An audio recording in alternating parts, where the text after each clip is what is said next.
서울 담배가게에서 언문 소설을 낭독하는 것을 듣다가 클라이맥스를 낭독하던 그 순간 청중 중에 한 명이 칼로 찔러서 죽인 겁니다.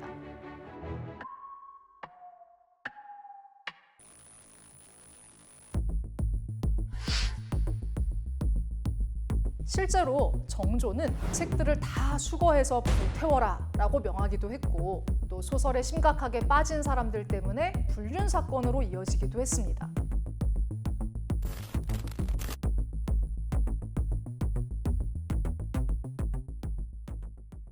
안녕하세요. 고려대학교에서 조선시대 이야기를 연구하고 또 교육하고 있는 이승은입니다.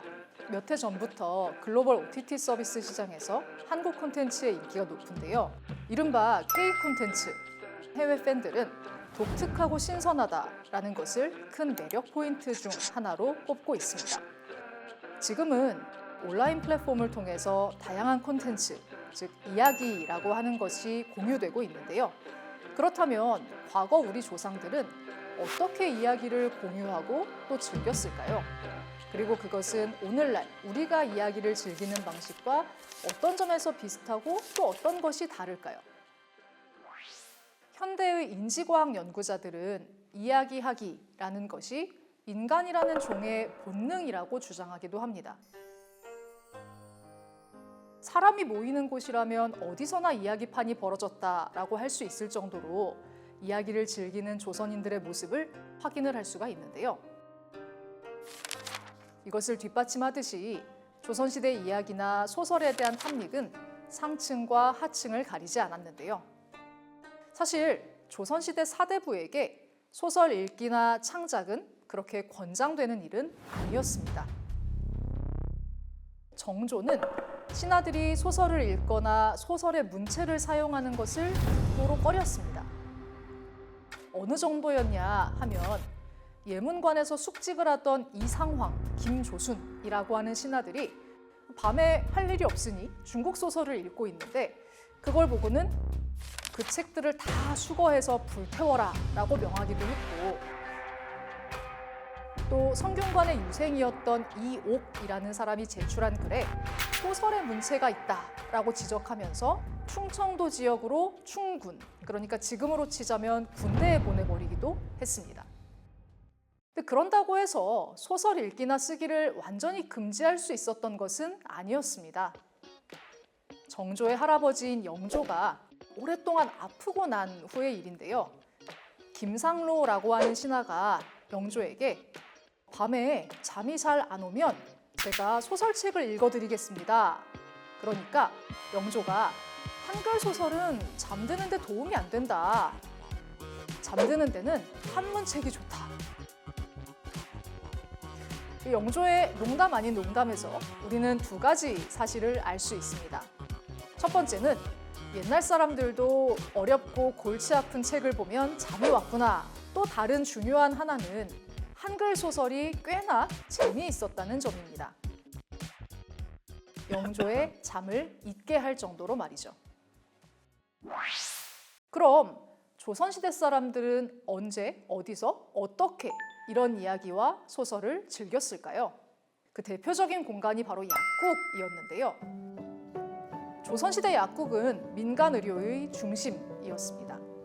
모든 사람들이 왕래하는 일종의 만남의 장 역할을 했다고도 하겠습니다.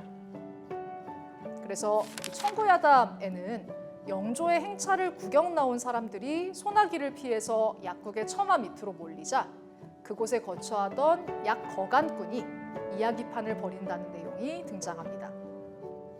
조선 후기에는 아예 직업적으로 이야기 구연을 하는 사람도 등장합니다. 그 대표적인 사례가 바로 전기수인데요. 조수삼이라는 사람은 추재기라는 책에서 전기수에 대해서 다음과 같이 설명하고 있습니다.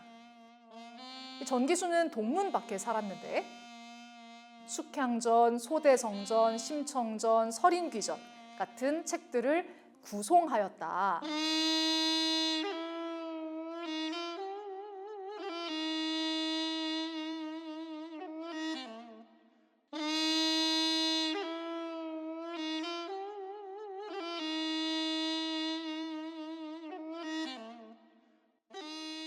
것은 전기수가 돈을 버는 방법입니다. 이야기가 절정에 이르면 전기수는 말을 멈추고 이때부터 그의 돈벌이가 시작됩니다. 사람들의 궁금증을 최대한 자극해서 돈을 내고서라도 다음 이야기를 듣고 싶게끔 만드는 것이죠.